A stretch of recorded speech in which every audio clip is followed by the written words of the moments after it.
Today's topic is effect of centrifugal tension.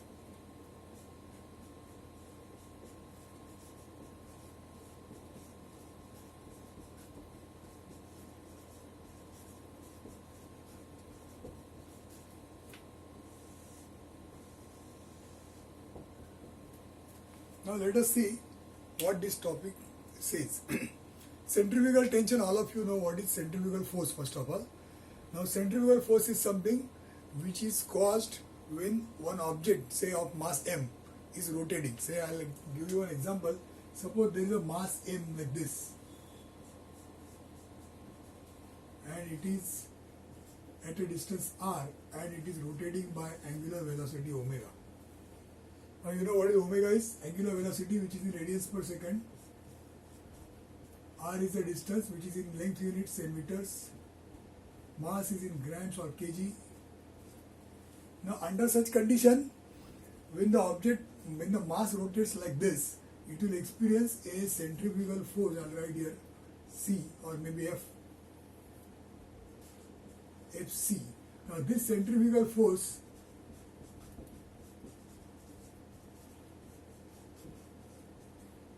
Fc is given by mass into radius into omega square. This is a formula for centrifugal force which is in newtons as usual. This is a general condition. Now how this is connected to belt drive? Look here, when you draw a belt drive like this, suppose this is a belt drive and this is a belt, and belt is moving like this. First of all, belt has got some mass. Now this mass of a belt is, once it comes in contact with the pulley, it is taking a curvature path. That means it is performing a rotary motion till the time it is in contact with pulley. So when a mass is performing rotation, same thing occurs. So the mass of a belt, when it performs a rotation like this, during that interval of time, during the time it is in contact with the pulley, that time the mass of a belt is experiencing a centrifugal force. So suppose I show a belt mass like this. Suppose it's a belt, I'll draw a belt maybe by a different color. So this is a belt.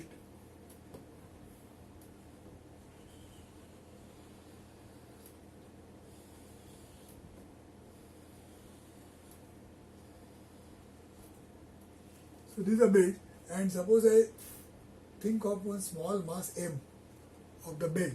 Now this mass, because it is rotating like this, it will experience a centrifugal force in the outward direction, like this. So that is happening everywhere, mass is there everywhere. So the part of the belt which is in contact with the pulley, that will experience a force in this direction all over the surface, which is in contact. See, the contact is from here to here. So till this part, in this portion of the belt, it is experiencing outward force, that is called the centrifugal force. Now what will happen because of this? It is like saying that the belt is trying to move away from the pulley. Now when the belt is trying to move away from the pulley, one thing that will happen is that will create additional tension here. So we have already written earlier that there is a tension T1 and T2 on two sides. Now in addition to this tension, because this belt is stretched, it is moving away, it will develop additional tension in the belt on both sides. So now the total tension in the belt will be T2 plus, I will call it as TC, and here also T1 plus TC, where TC is tension due to centrifugal effect.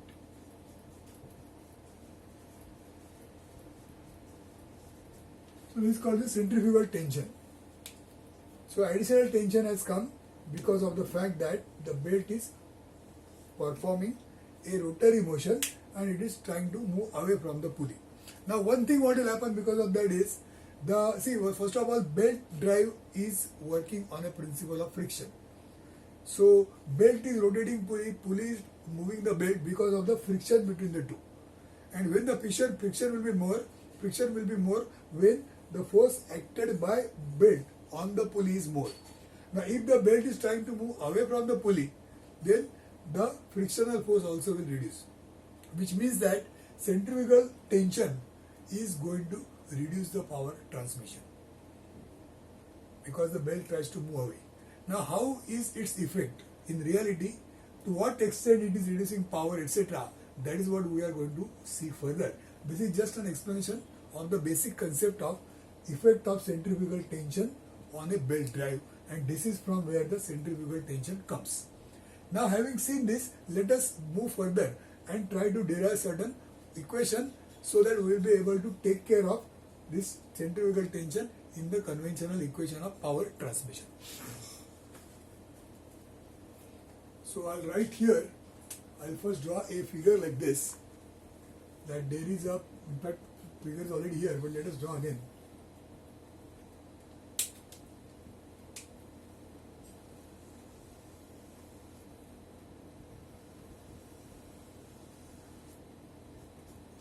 So there is a pulley like this, and there is a belt here.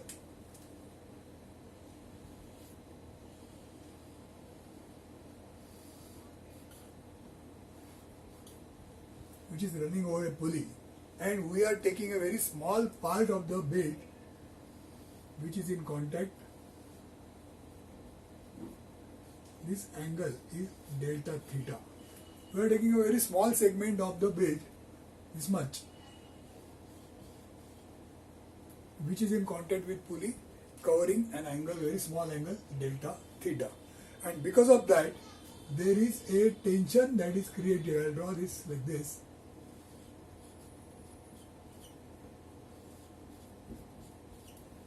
This is the tension that is exerted on this small part of the belt, which is, we have already seen what it is. And because of this, there is a force exerted like this, which is a centrifugal force. Now, by geometry, this angle comes as delta theta by 2, delta theta by 2.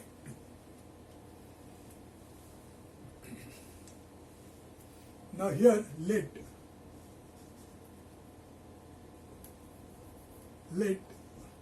M is equal to mass of belt per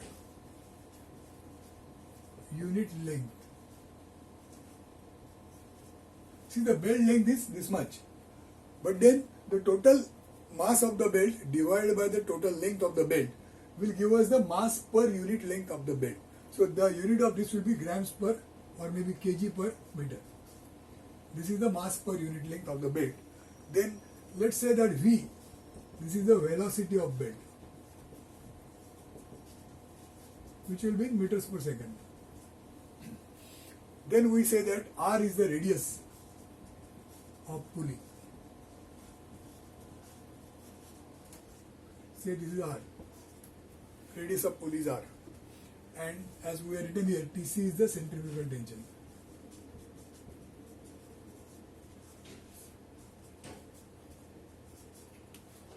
Now, how are these things related to each other? Now, we have already written here, Fc is mass into radius into omega square. Now here, mass of the belt, this is general formula we have written. In our case, this is going to be mass into the length of the belt. I'll write here L is equal to length of belt. So mass per unit length into L. Now this is general formula. This M is different from this M.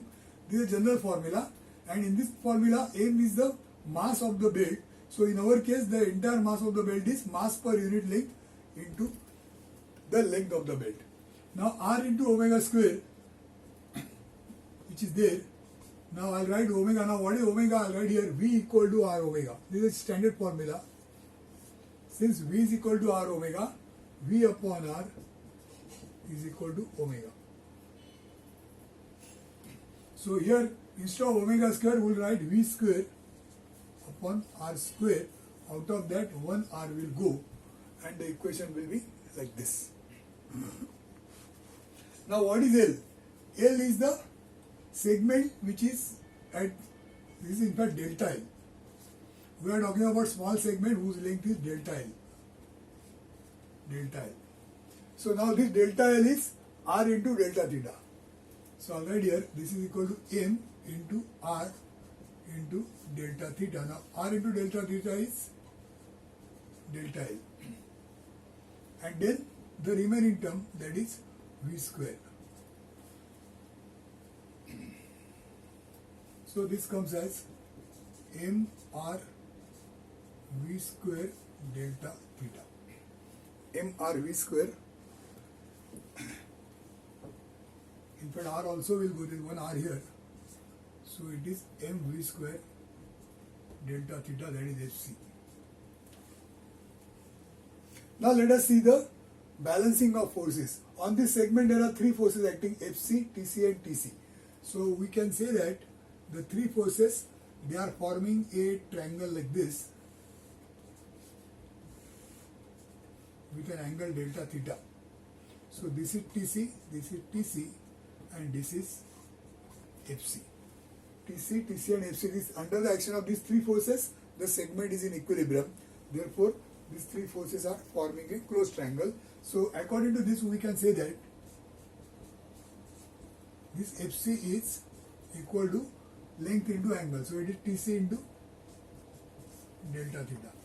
So from 1 and 2, I'll write this as 1 and this as 2. From 1 and 2, see Fc is this, so right here Tc into delta theta is equal to mv square delta theta. So delta theta and delta theta goes, and what remains is Tc is equal to mv square. So finally what we conclude is centrifugal tension. What we wanted to know, how much is the centrifugal tension which exists on the bed because of this kind of a rotary action, is given by mass per unit length of the bed multiplied by the linear velocity of the bed. That is a formula which we have derived, which we are going to make use of for our rest of the work. So remember, centrifugal tension which is added to the earlier tension. So T1 is the tension on the tight side, T2 is the tension in the slack side. In addition to this T1 and T2, this additional tension coming up, that is Tc, both places T1 plus Tc and T2 plus Tc, and this Tc is equal to the mass of the belt per unit length. See, M is, remember, M is per unit length. This is not the entire mass of the belt.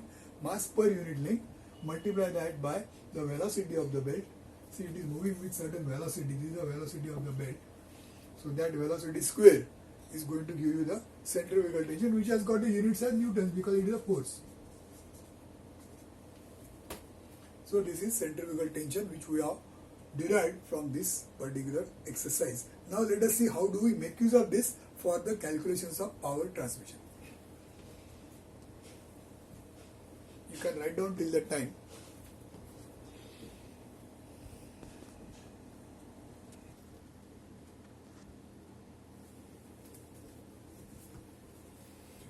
Now, having seen the centrifugal tension, how it affects, and its equation Tc is equal to mv square.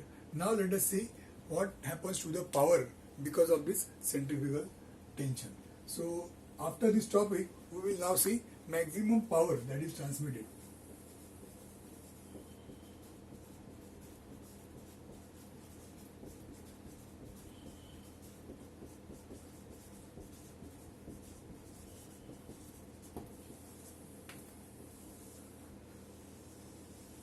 Maximum power transmitted by belt drive.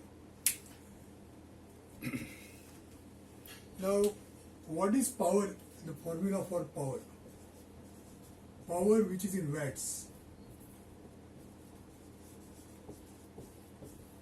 is given by either it is force which is in newtons into velocity which is in meters per second, or it could be torque which is in Newton meters, and instead of velocity now we say angular velocity which is in radians per second. So again it comes Newton meter per second, radius we don't count. So this is a formula for torque T, I should write here, torque T, and omega is in radians per second. So out of that, let us take this torque into omega, this formula for power, which is watts. P for power.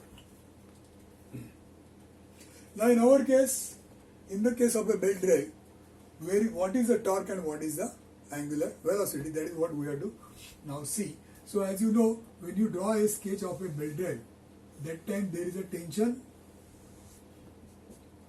in two sides. One tension is higher than the other. T1 is more than T2.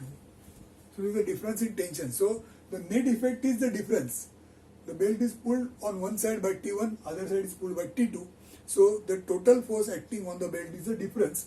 So that is the force acting on the belt, and that is acting at a distance which is R. So the torque, if you write here torque, now this torque is given by, I'll write here, T1 minus T2, that is a torque. And now the omega which is there, that we will write in terms of V. So this T1 minus T2 into R, and omega is V upon R, where R is the radius. So R and R will go, and you are left with T1 minus T2 into the velocity of the belt. So power is T1 minus T2 into V.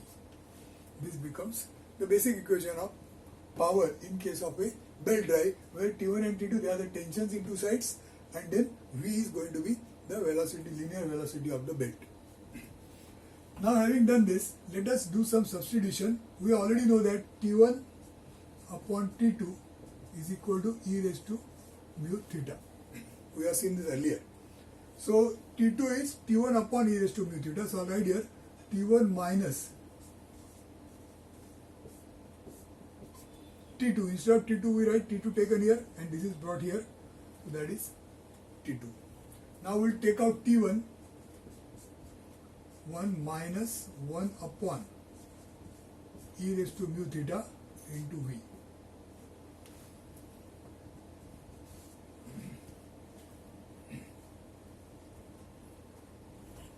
This is power. Now there is one more thing we have to think over. We are now going to talk about effect of centrifugal tension.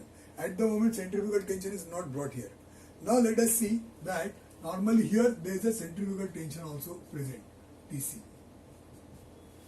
Now because of centrifugal tension, this tension in the belt is going to be more than just T1. So how much will be the tension? So total tension in the belt, I'll write here T total is equal to T1 plus Tc. It will not be T2 plus Tc, because the higher of the two is this. So I'll write here, instead of total, I'll say maximum. So the maximum tension that is present in the belt is on this side, and that is equal to T1 plus Tc.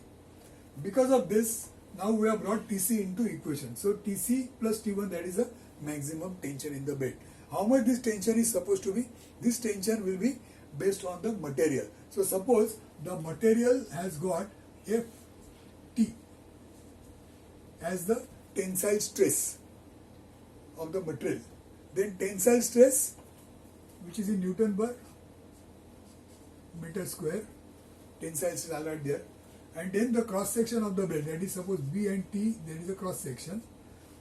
Suppose this is the cross section of the belt. This is B and this is T. Then cross section multiplied by the Ft. Ft tensile stress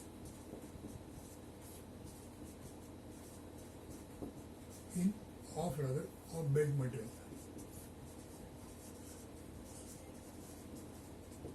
So whatever is the material of the belt used, that material has got a property that it has got so and so Ft as the tensile stress, which is in Newton per mm square or meter square. So tensile stress multiplied by the cross section. So this cross section is in meter square. So meter square will go, and the value will be having units as Newton, and this side also it is a tension which is Newton. So maximum tension in the belt is T1 plus Tc, which is also equal to this. So we should remember this particular formula as well. Now out of that, let us take this part of the formula. We can say that T1 is equal to T max minus Tc. T1 is T max minus Tc. So we have brought into picture centrifugal tension and maximum tension in the belt as a equivalent of T1. So in this equation, T1 now we are going to replace by this. So I'll write here power is equal to, instead of T1 we'll write this. So T max minus Tc, that is T1, and into bracket 1 minus 1 upon e raised to mu theta into V. So now you will see that power is a function of V. Power is a function of V. We will still write further, in fact we will not stop here, we will just go further and write some more things. This is equal to T max minus, now last time we have seen Tc is equal to mv square. So we write here mv square and then 1 minus 1 upon e raised to mu theta and V. Now we'll bring this V inside. So that is T max into V minus mv cube into 1 upon 1 minus 1 upon e raised to mu theta, that is P.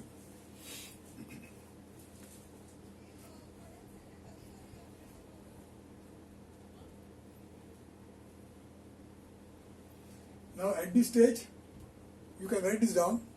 We have to write it again, space is over. So we'll continue the derivation further till the time you write down.